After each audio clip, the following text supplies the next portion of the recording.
조금 말씀을 건너뛰어서 사도행전 16장 22절부터 이제 34절까지 읽었습니다. 오늘 이제 읽은 이 사건은 사도 바울이 겪었던 아주 유명한 사건이죠. 성령께서 사도 바울은 아시아에서 복음을 전하려 했는데 그러한 바울을 맡고 마게도냐 지방으로 가도록 인도하셨어요. 환상 중에 마게도냐에 있는 사람이 와서 우리를 도우라. 그래서 그것이 하나님의 뜻인 줄 알고 이제 마게도냐로 갑니다. 거기 가서 빌립보에 이르러서 루디아라는 자주장사를 만나서 복음을 전하고 또 귀신 들려 점을 치는 여자가 사도 바울의 뒤를 쫓아오면서 이 사람은 하나님의 거룩한 사람이다. 뭐 이렇게 얘기를 하니까 이제 사도 바울이 예수의 이름으로 그 귀신을 내쫓아 버린 거예요. 그러자 귀신 들린 여종을 통해서 이제 유익을 얻던 이제 그 주인이 성에다가 이제 관청으로 데려가서 이제 바울이 이 성을 심히 요란케 하는 자다 해가지고 이제 송사한 후에 이제 벌어지는 일들이 이제 오늘 22절부터 읽은 내용인 겁니다. 22절 무리가 일제히 일어나 송사하니 상관들이 옷을 찢어 벗기고 매로 치르하여 많이 친 후에 옥에 가두고 간수에게 분부하여 든든히 지키라 하니 그가 이러한 영을 받아 저희를 깊은 옥에 가두고 그 발을 착고에 든든히 채웠더니 그래서 이제 바울을 옷을 벗기고 많이 쳤다라고 말씀하고 있습니다. 그리고는 간수에게 든든히 지키라 하니까 이제 간수가 지하 감옥에다가 이제 그 발을 착고에 딱 채웠다는 것이죠. 착고라는 것을 여러분들이 아시는지 모르는데 이 착고라는 것이 둥그런 쇠로서 발목을 꼼짝 못하게 딱 묶어버리는 겁니다. 그래서 이제 움직이지를 못하죠. 발목이 착고에서 딱 묶여 있으니까 이제 쇠사슬로 그렇게 채워져 있으니까 이제 움직이지도 못하는 거예요. 도망갈래야 도망갈 수도 없는 상황인 겁니다. 이제 아마 이제 다음 날 바울을 죽이려고 했던 것인지 아예 도망가지도 못하게 착고에 채워서 깊은 옥에 가두라. 그래가지고 이제 갇혀 있는 것이죠. 25절 밤중쯤 되어 바울과 실라가 기도하고 하나님을 찬미하며 죄수들이 듣더라. 이제 이 장면이 참 우리가 이해하기가 참 힘든 장면이죠. 일반적으로 이제 그냥 대충 다 읽어갑니다. 대충 다 읽고 사도 바울이 그 가운데서도 주의 이름으로 이렇게 고난당한 것을 참 하나님께 찬양했구나. 이제 이렇게 생각을 보통 하죠. 그런데 이제 밤중쯤 되었다. 밤이 깊어서 이 말씀이 한밤이 되었다 이런 뜻입니다. 밤중쯤 되었다는 그 원어의 의미가 한밤중이 되었다. 아주 깊은 밤중이 되었다 이런 의미예요. 그러면은 그것이 단순한 시간적으로 깊은 밤이 되었다라는 뜻을 말씀하는 것이냐 아니면은 영적인 의미를 두고 하신 말씀이냐? 당연히 영적인 의미를 두고 하신 말씀인 겁니다. 시간상으로 한밤이 되었다 이 의미가 아니고 영적으로 한밤중과 같은 어둠의 때가 바울에게 임하여 있다라는 것을 말하고 있는 겁니다. 지금 바울은 이제 그 군사들에 의해서 아주 심히 얻어맞았죠. 그리고 발은 착고에 채워져서 거동도 힘들 정도가 된 겁니다. 더더군다나 그 맞은 곳의 고통이나 그 쓰라림은 밤이 되어질수록 더합니다. 일반적으로 낮에는 뭐 아파도 조금 견딜만 한데 밤이 되면은 더 아프고 쑤시고 하는 것과 마찬가지로 거기에다가 착고까지 채워서 발을 움직일 수도 없는 상황이 되어지니까 그 고통이야 말할 수 없이 아주 어마어마한 통증을 가져오게 되어지고 그와 같은 극심한 고통을 느끼고 있는 때다 이런 의미죠. 거의 극한 상황에 이르렀다라는 것을 말씀하고 있는 것이에요. 한밤중이다라는 것은 사도 바울이 느끼는 고통의 극심함이 최고조에 달했다. 그것이 한밤중쯤 되었다 이겁니다. 그런데 그러할 때 바울과 실라가 기도하고 하나님께 찬미했다라고 말씀하고 있는 겁니다. 육신은 고통으로 아주 극한 상태인데 그럴 때 기도하고 찬미를 했다. 이것이 쉽게 이해되질 않는 겁니다. 그저 육신으로는 그 고통 가운데서 죽을 것만 같은데 그 상황에서 기도를 하고 찬미한다? 어떻게 그럴 수가 있을까? 우리가 데살로니가전서 5장 16절 이하에 보면은 이제 성경의 유명한 말씀이죠. 뭐 교회들이 대부분 다 막 그런 것을 크게 써가지고 교회 게시판이나 이런 데다 붙이죠. 뭐 항상 기뻐하라, 쉬지 말고 기도하라, 범사에 감사하라. 이것은 너희를 향하신 하나님의 뜻이다. 그래서 이제 기뻐하라, 감사하라 하니까 이제 뭐 어려운 일, 힘든 일이 있을 때 이제 하나님께 기도하면서 이제 성경 말씀에 기뻐하라 하셨으니 그냥 기뻐한다고 이제 하나님께 고백하기도 하고 감사한다라고 이야기들을 합니다. 그런데 그렇게 감사하는 이유가 다분히 뭐냐면 혹시라도 그렇게 하나님께 말씀대로 기뻐하고 감사하는 고백을 하게 되어지면은 이와 같은 어려운 상황이나 힘든 일들이 혹시 헤쳐나갈 수 있는 길을 하나님께서 열어주지 아니하실까 하여 감사하는 것이죠. 그러니까 속은 막 무너지고 엉망진창인데 입술로 그냥 하나님께서 감사하라 했으니 감사합니다 라고 이야기를 한다고 해서 그것이 온전한 중심으로 하나님 앞에 감사하는 기도가 되느냐? 그렇지가 않지요. 차라리 그와 같은 상황에 그 신앙이 따라가지 못해서 감사하지 못할 것 같으면 자기의 그 중심을 그대로 하나님 앞에 적나라하게 고백하고 하나님의 은혜를 구하는 것이 훨씬 낫습니다. 속은 원망, 불평, 낙심, 절망인데 하나님께서 기뻐하라 했으니까 아이고 할렐루야 하나님 감사합니다. 그런다고 해서 하나님이 그 기도를 들으시고 그 중심을 받으시겠는가? 그건 절대 아니죠. 그건 하나님 앞에 가정한 겁니다.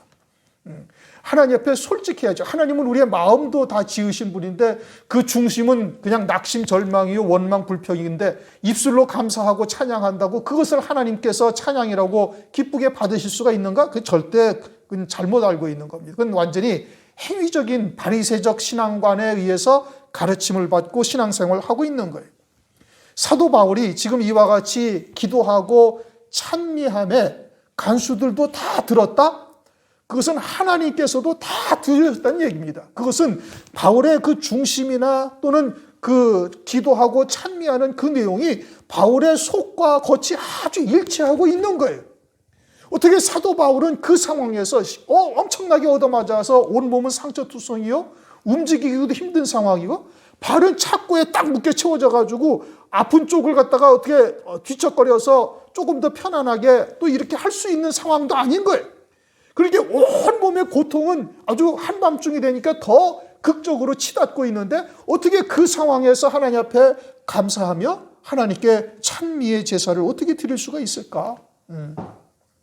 그것은 한마디로 말하면은 온전한 새 피조물로서 육신의 세상이 육이나 또는 세상의 모든 것들에 대해서 초월된 믿음을 갖고 있기 때문에 그런 것이죠.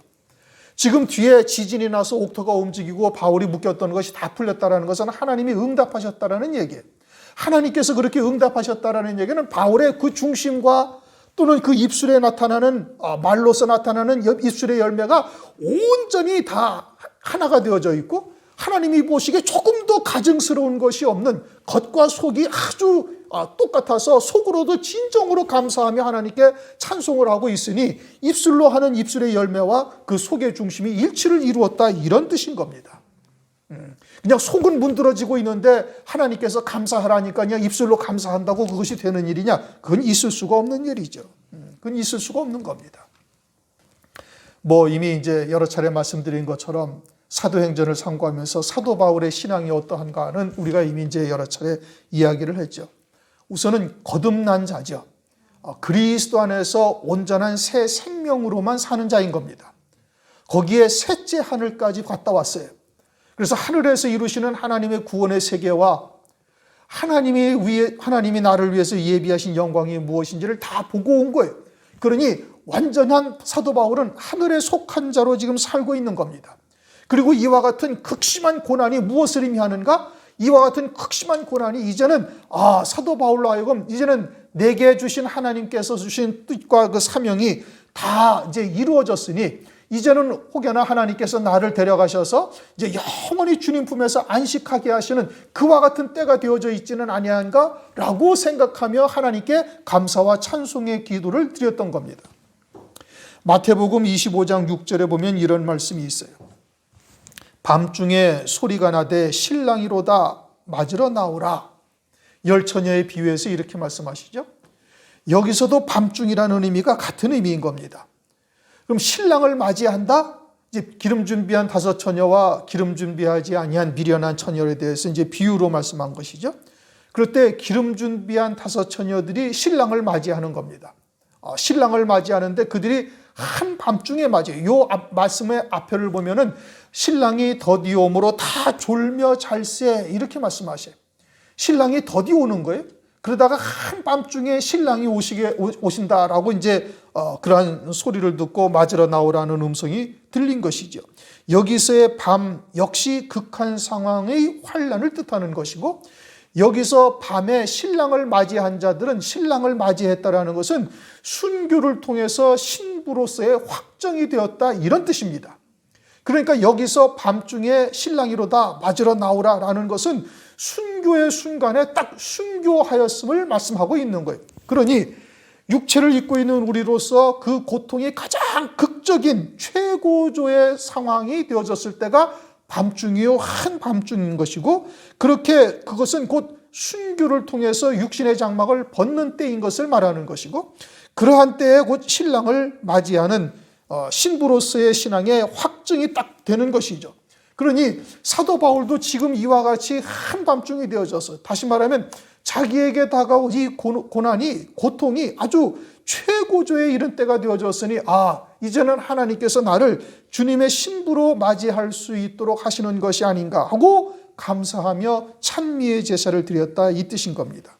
이 세상에서의 사명이 다 끝나서 영원한 낙원에 이르러서 이제는 그리스도와 함께 첫째 부활의 영광을 입고 왕으로서 부활할 그날을 소망하며 기뻐하며 감사하였다는 것 뜻이 되는 것이죠. 고통이 점점 극에 달해 한밤중이 되니 이제는 육신의 장막을 벗을 때가 되었으리라는 것을 알고 찬미의 제사를 드린 겁니다. 그것이 하늘에 속한 자로서의 살아갈 때는 출애굽이라고 이제 말씀하고 있죠. 그건 베드로도 자기가 이제 떠날 때가 되었다라는 것을 엑소더스라는 단어를 썼죠. 주님도 누가복음 11장을 보면은 육신의 장막을 벗을 때를 갖다가 출애굽이다 이렇게 말씀을 하셔요. 그러니 하늘에 속한 자로서 이 땅에 사는 자가 되어졌을 때 이와 같은 극한 아주 최고의 그런 고통 가운데 있게 되어질 때는 이제 내가 육신의 장막을 떠날 때가 되어졌으니 출애굽의 영광을 은혜를 하나님께서 입히시는 때가 아닌가라고 생각을 하면서 그와 같이 하나님께 감사하며 찬미의 제사를 드린 것이죠. 그것은 바울 개인으로서의 한밤중인 겁니다. 그리고 이제는 역사적으로 한밤중이 우리에게 다가오는 때가 이제 곧 임하게 되어지죠. 적그리스도의 환란인 겁니다. 이미 이 시대는 주님이 오실 때가 아주 임박한 때라는 것을 우리가 다 알고 있고, 그 밤은 점점 깊어만 가고 있으니 이제는 한밤중이 우리에게 다가오게 될 때가 거의 다 된 거죠. 그 환란 중에 개인적으로 극한 상황이 될 때는 주님을 만나는 시점이 되는 것이죠. 그때가 한밤중이 되는 겁니다. 또 역사적으로 주님이 이 땅에 재림을 하시는 때가 되어지는데, 그것은 전 우주적으로 한밤중이 되어져서 이제는 재림을 맞이하게 되어지는 것이죠. 하늘 소망으로 천년왕국을 소망하던 자는 그때는 기쁨이 넘치게 되어지는 겁니다. 감사가 넘쳐서 속히 그리스도의 나라가 임하기를 소망하게 될 것이죠.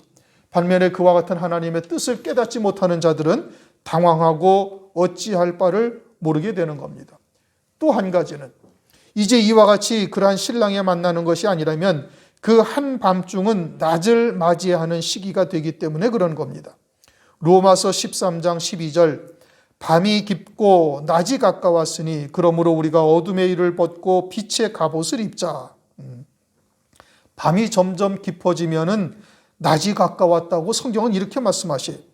밤이 깊어지면은 새벽이 되고 아침이 되어야 되는데 그렇게 말씀하지 아니하시고 로마서 13장 12절은 밤이 깊고 낮이 가까웠으니, 밤이 깊어지면은 낮이 가까웠다. 이게 이치적으로는 논리적으로는 맞지가 않는 말씀인 겁니다. 그러나 하나님의 말씀은 한밤중이 되면 낮이 가까웠다라고 성경은 이렇게 말씀하고 있어요. 그 고통의 꼭지점, 아주 고통이 극도로 최고조에 이르게 되어지면은 낮이 된다는 거예요. 그러니 그것은 주의 재림을 맞이하는 것도 낮이요, 하나님의 역사가 나타나는 것도 낮은 겁니다. 끝없는 터널을 지나가는 것처럼 점점 깊어지다가 한중간에 이르게 되어지면 낮이 임한다 라고 말씀하고 있는 겁니다. 사도 바울은 그것을 알고 있으니 그러한 하나님의 역사가 또한 있을 것을 믿고 기도하고 찬미로 하나님께 영광을 돌린 겁니다. 이제 고통의 그러한 최고조에 이르게 되어졌으니 하나님께서 역사하실 때가 되었다, 자신의 한계점에 이르게 되어지니 하나님께서 역사하실 때가 되었다라는 것을 깨닫고 있는 것이지요. 한밤중이 되어지면 낮이 되는 역사가 반드시 있으리라고 확신하고 있는 겁니다. 사도 바울을 마게도냐 지방, 빌립보 지방으로 인도하신 것도 성령께서 인도하신 것이죠. 거기에서 루디아라는 자주장사를 만나서 하나님의 말씀을 전하게 하시고 귀신 들린 자에게 귀신을 내쫓게 하신 것도 성령으로 이루신 역사인 겁니다. 그럼에도 불구하고 이와 같이 극한 상황이 이르게 되어졌으니 이제는 낮이 임할 때가 되었다라는 것을 알고 그 하나님의 말씀을 믿음으로 기도하고 찬미하고 있는 것이죠. 하늘 소망으로 사는 새 피조물이 되었다면 이것은 당연한 일인 겁니다. 창세기를 보면 야곱도 고향으로 돌아가라는 하나님의 말씀에 이어서 돌아가다가 야복 나루터에서 천사를 만나서 씨름을 하죠. 그때 천사가 환도뼈를 부러뜨리니 이제까지 잔꾀를 부리며 뒤로 처져서 살아갈 궁리만 하던 이 야곱이 돌연 하나님의 말씀에 붙잡힌 자가 되어져서 가장 앞장서서 나가는 자가 되고 있는 겁니다. 이제 자기의 극한 상황에 이르게 되어졌을 때 하나님의 역사가 나타날 것을 믿고 있는 거예요. 하나님의 말씀에 붙들려서 나아가고 있는 것이죠. 이것은 오늘날 우리들도 아주 잘 유념해야 될 상황인 것, 하나님의 말씀인 겁니다. 로마서 13장 12절 말씀처럼 밤이 깊었으면 반드시 낮이 오게 되는 것이죠.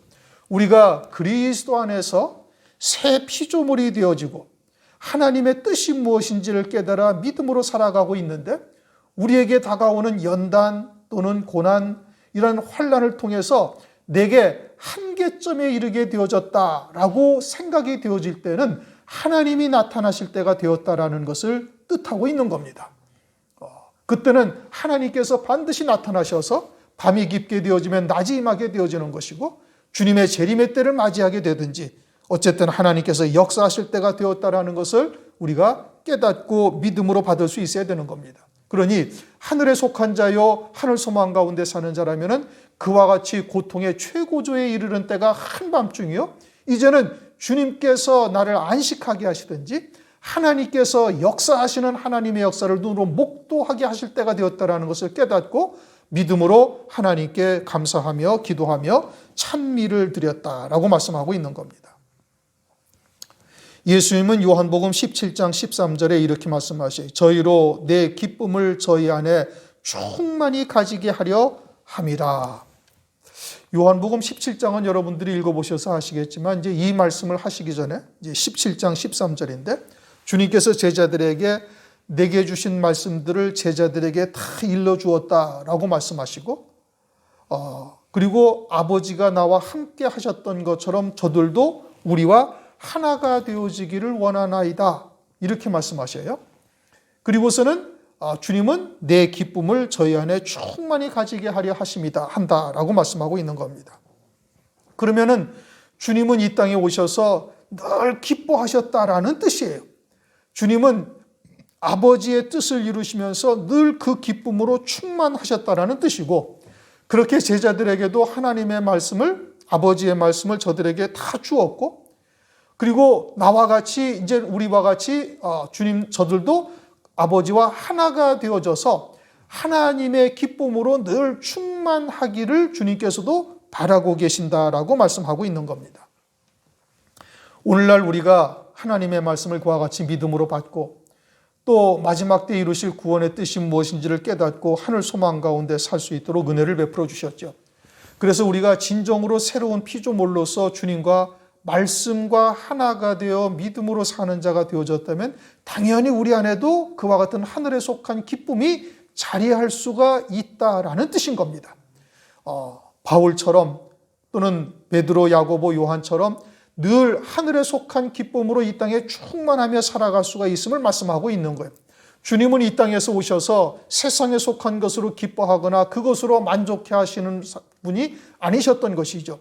나실 때부터 이 짐승의 우리간에서 나시고 자기 백성들에게 오셨지만 자기 백성들은 주님을 그리스도로 영접지도 아니할 뿐더러 도리어 귀신이 들렸다, 바알세불의 왕을 힘입어서 쫓아내고 있다, 또는 사마리아 사람이다, 온갖 조롱과 멸시를 당하셨던 겁니다. 그럼에도 불구하고 주님은 그렇게 하나님의 기쁨으로, 하늘의 기쁨으로 충만하면서 이 땅에서 아버지의 뜻을 이루는 것으로 기뻐하며 사셨어요.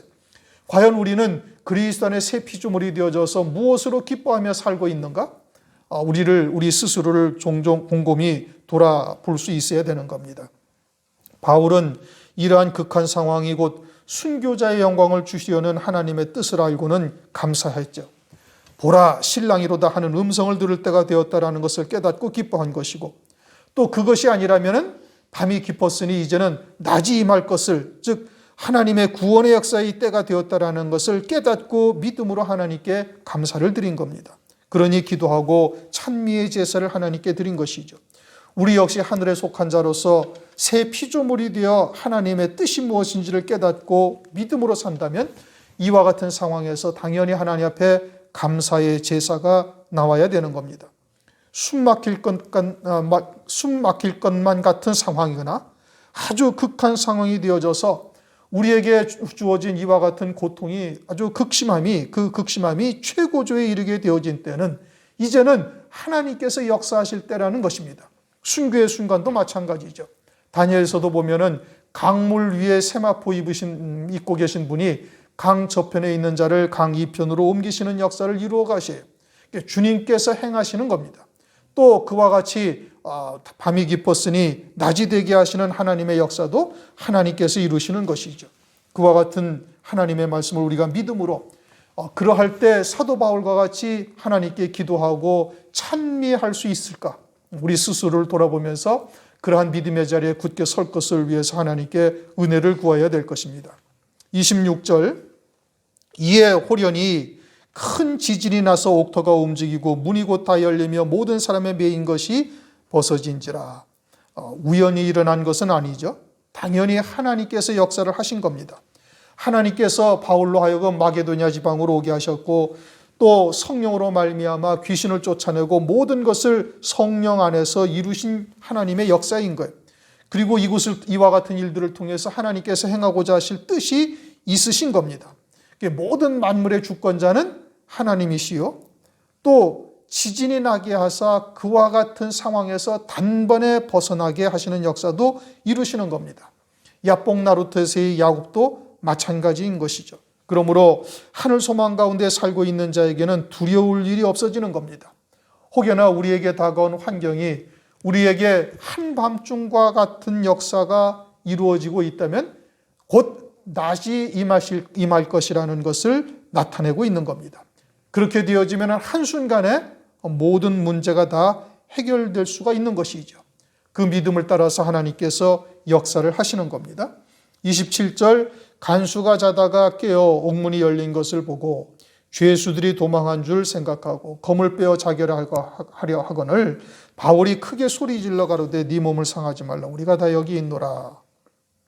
지진으로 이제 옥문이 열린 것을 보고 죄수들이 다 도망한 줄 알고 간수가 이제는 자결하려고 하죠. 그때 바울이 이제 크게 소리질러서 우리가 다 여기 있다라고 지금 말하고 있습니다. 그러자 29절, 간수가 등불을 달라고 하며 뛰어들어가 무서워 떨며 바울과 실라 앞에 부복하고 저희를 데리고 나가 가로되 선생들아 내가 어떻게 하여야 구원을 얻으리까?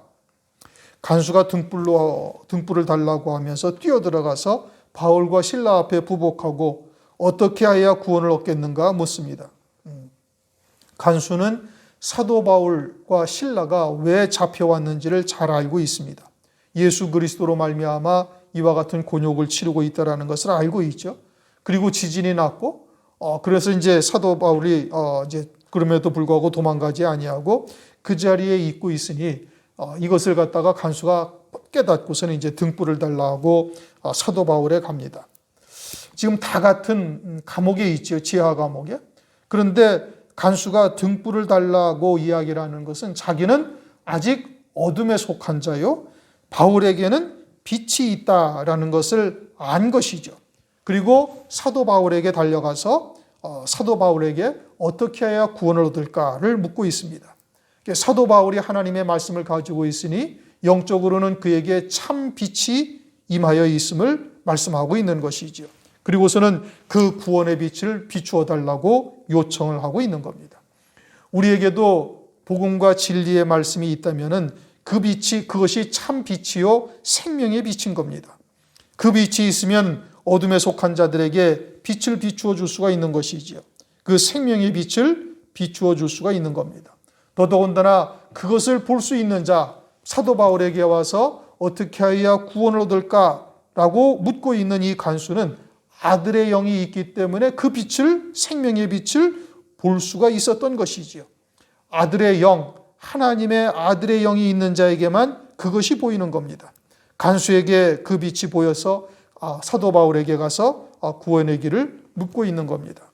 그러한 진리의 빛은 아무나 받을 수 있는 것이 아니죠. 떡이나 먹고 배부르려고 온 자들은 주님의 그러한 말씀을 들을 수도 없고 듣지도 못하는 것입니다. 31절을 한번 다 같이 읽어보시겠습니다. 가로되 주 예수를 믿으라. 그리하면 너와 네 집이 구원을 얻으리라. 아주 유명한 말씀이죠. 전도할 때마다 사용되어지고 있는 말씀인데, 그런데 이 말씀의 정확한 의미를 잘 깨닫고 있지를 못합니다. 내가 예수를 믿으면 우리 집안이 다 구원받으리라. 그러한 말씀이라고 생각을 합니다. 그러면은 우리가 내 자신이 예수를 믿었으니 우리 집안이 다 구원을 받고 영생복을 누리는가? 그렇지 못한 일들이 비일비재하고 있거든요. 그러면 하나님의 말씀이 잘못되었느냐? 하나님의 말씀이 잘못되은 것이 아니라 이 말씀의 본래의 의미를 제대로 깨닫고 있지를 못한 겁니다. 한 집안에서 예수를 믿는 사람이 있다 해서 그 집안의 모든 사람이 다 예수를 믿고 구원받는다는 뜻이냐? 그런 뜻이 아닌 겁니다. 너와 내 집이라고 말씀하시는데 여기서 너라는 것은 나의 영을 의미하고 있는 겁니다. 예수 그리스도인하여 죄사함을 받고 예수 안에서 거룩한 존재가 되어진 나의 자아를 말하고 있는 것이죠. 그 영은 목욕한 자죠. 요한복음 13장에서 이미 목욕한 자는 씻을 필요가 없고 발만 씻으면 된다라는 의미는 예수 그리스도를 믿음으로 육체를 입고 이 땅에서 걸어간 발자취를 씻기만 하면 되는 것이죠. 그러니 여기서 너라는 것은 우리의 영을 말하는 겁니다. 그것은 이미 창세전에 그리스도 안에서 산 자가 되도록 하나님께서 은혜를 이미 베풀어 주신 거예요. 그 다음에 네 집이라는 것이 무엇을 의미하느냐? 고린도후서 5장 1절을 보면 이렇게 말씀하셔요. 만일 땅에 있는 우리의 장막집이 무너지면, 땅에 있는 우리의 장막집이 무너지면 하나님께서 지으신 집 곧 손으로 지은 것이 아니요 하늘에 있는 영원한 집이 우리에게 있는 줄 아나니. 그러면 땅에 있는 우리의 장막집이 무너진다. 그것은 무엇을 말하는 것이죠? 우리의 육체를 말하는 겁니다. 그러면 네 집이 구원을 얻는다라는 것은 우리의 육신이 구원을 받는다라는 의미인데, 이것은 예수 안에서 이제는 열매 맺는 몸이 된다라는 뜻인 겁니다. 우리의 영이 구원을 받았다 할지라도 하늘에 예비하신 영광에 이르기 위해서는 합당한 열매를 맺어야만 되죠. 우리의 몸이 그러한 열매를 맺어야 우리가 온전한 구원에 이르게 되어지는 겁니다. 그저 죄의 열매만 맺던 몸이 예수 안에서 영생의 열매 맺는 몸으로 바뀌어지는 것이죠. 즉 복음과 진리의 말씀을 통해서 우리의 영이 구원받고, 그리고 우리의 몸도 이제는 진리 안에서 영생의 열매 맺는 몸이 되어지면은 그것이 온전한 구원에 이르는 거예요. 그러므로 너와 내 집이 구원을 얻으리라 라는 말씀은 우리의 영은 그리스도로 말미암아 이미 구원을 이루어 놓으신 존재인 것이고, 이제는 예수 그리스도를 믿음으로 말미암아 발을 씻은 자가 되어지고, 이제 진리의 말씀을 통해서 이제는 하늘에 예비하신 영광에 합당한 믿음의 열매를 맺는 자가 되어질 것을 말씀하고 있는 것입니다. 그게 너와 내 집이 구원을 얻으리라, 이런 의미예요. 내가 예수를 믿으면 우리의 집안 모든 식구가 다 구원을 받는다, 이런 의미가 아닌 거예요. 만약에 그런 의미라면은 그러면 나만 예수만 믿으면 우리 집안 사람들이 다 예수를 믿어야 돼요. 그러지 아니하면 하나님의 말씀이 지금 잘못된 겁니다. 왜냐? 하나님의 말씀은 분명히 말씀하시기를 주 예수를 믿으라, 그러면 너와 네 집이 구원을 얻으리라 라고 말씀하셨으니 구원을 얻을 수도 있고 얻지 못할 수도 있다, 이게 아니고 무조건 누구든지 반드시 네 집이 다 구원을 얻으리라, 이 뜻인 겁니다. 그런데 내가 예수 믿어도 우리 집안에 있는 모든 식구들이 다 예수를 믿는 게 아닐 수도 얼마든지 있어요. 다 죽을 때까지도 예수 안 믿다가 그냥 가는 사람들도 많이 있다, 이겁니다. 그러면 하나님의 말씀이 잘못되었다는 것이죠. 왜 내 집이 다 구원을 얻는다는 것이 우리의 집안의 식구들, 친척들 또는 작게는 우리의 형제들, 자매들, 이들이 다 구원을 얻는다라는 뜻인데 그렇게 전부 다 구원을 얻습니까? 그러지 못하거든요. 그러니까 이 말씀은 그러한 개개인의 그러한 인격체가 구원을 얻게 된다, 이런 의미를 말씀하고 있는 것이 아니고, 너와 내 집이 구원을 얻으려는 것은 내 영과 우리의 몸을 통해서 복음과 진리 안에서 예비하신 영광에 합당한 믿음의 열매, 영생의 열매를 맺음으로 온전한 구원을 이루어 갈 수 있음을 말씀하고 있는 겁니다. 그럼에도 만약에 혼잡한 말씀, 즉 누룩이 섞인 떡이나 사람의 계명으로 사는 자가 되어지면은 그 영은 구원받을 수 있는, 구원받은 자가 되었을지라도 이 땅에서 열매가 하나도 없는 자가 되는 것이죠. 나무와 풀과 짚으로 지은 자는 다 공력의 시험이 있을 때 불타 사라지는 것이 되어지고, 우리가 하나님 나라에도 음부와 사망도 있다, 또는 바다도 있다 라는 것을 우리가 말씀을 통해서 이미 상고한 바인 겁니다. 그러므로 너와 내 집이 구원을 얻으리라 라는 말씀의 뜻이 무엇인지를 정확하게 깨닫고 그 말씀 안에서 우리가 믿음으로 영생의 열매를 맺는 자가 되어야 될 것입니다. 32절, 주의 말씀을 그 사람과 그 집에 있는 모든 사람에게 전하더라. 밤 그 시에 간수가 저희를 데려다가 그 맞은 자를 시키고 자기와 그 권속이 다 세례를 받은 후에 저희를 데리고 자기 집에 올라가서 음식을 차려주고 저와 온 집이 하나님을 믿었으므로 크게 기뻐하니라. 이제 그러한 간수를 통해서 그의 가족들 모두가 다 예수를 그리스도로 영접하고 구원을 받게 되었어요. 구원받은 그가 그리스도의 대사가 되어져서 그 가족들의 구원까지 다 얻게 되었음을 말씀하고 있는 겁니다.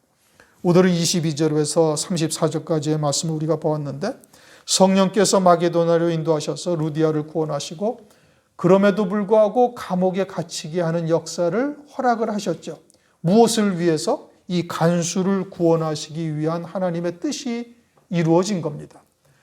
쓸데없이 감옥에 갇힌 것이 아니고 주의 일을 이루다가 그렇게 감옥에 갇힘으로 말미암아서 간수를 구원하고 그것을 통해서 이와 같이 마게도냐 지방에 복음과 진리가 자리하게 되어진 것을 말씀하고 있는 겁니다. 그것이 하나님께서 하실 일인 것이죠. 때로는 우리에게 여러 가지의 큰 어려움 또는 극심한 고통이 이를 수도 있습니다. 그러나 그것도 성령 안에서 선을 이루기 위한 하나님의 역사라는 것을 우리가 잊어서는 아니 되는 것이고, 그러할 때 우리가 하나님의 역사하심을 체험할 수 있게 되어지는 때가 되는 겁니다. 물론 환난 날에 이제 순교를 통해서도 그와 같이 주님의 역사가 나타나는 것일 뿐 아니라 한밤중에서부터 다시 낮에 이르게 하시는, 한밤중에 이르게 되면 낮이 임하기 위함이라는 것을 말씀하고 있는 것이죠. 그러니 우리가 말씀 안에서 믿음으로 살아가는 자에게는 그 어떠한 환경 가운데서도 선을 이루시는 이러한 하나님의 역사가 있음을 우리가 깨닫고 끝까지 어떠한 환경 가운데서도 믿음으로 승리하시기를 주의 이름으로 축원합니다. 기도하겠습니다. 하나님 아버지 감사합니다. 오늘 사도행전 16장을 통해서 사도 바울이 이와 같은 극심한 고통 가운데서도 하나님께 찬미할 수 있었던 이유는 반드시 하나님의 역사하심이 낮에 이르게 하시는 하나님의 역사가 나타날 것임을 믿고 있었기 때문인 건데, 우리도 또한 그와 같은 온전한 믿음의 자리에 굳게 설 수 있는 저희들 되도록 은혜 위에 은혜를 더하여 주시옵소서. 하늘에 속한 자요, 또한 말씀을 통해서 예비하신 영광을 이제는 만진 바까지 되어져서 어떠한 시험과 또는 이와 같은 환경 가운데서도 요동치 아니하며 온 중심으로 하나님께 감사하며 또 찬미의 제사를 드릴 수 있는 저희들 되도록 역사하여 주시옵소서. 그러므로 우리를 향하신 하나님의 뜻이 온전히 이루어지는 것을 우리 눈으로 목도할 수 있도록 도와주시옵소서. 감사드리며 예수 그리스도의 이름으로 기도드리옵나이다. 아멘.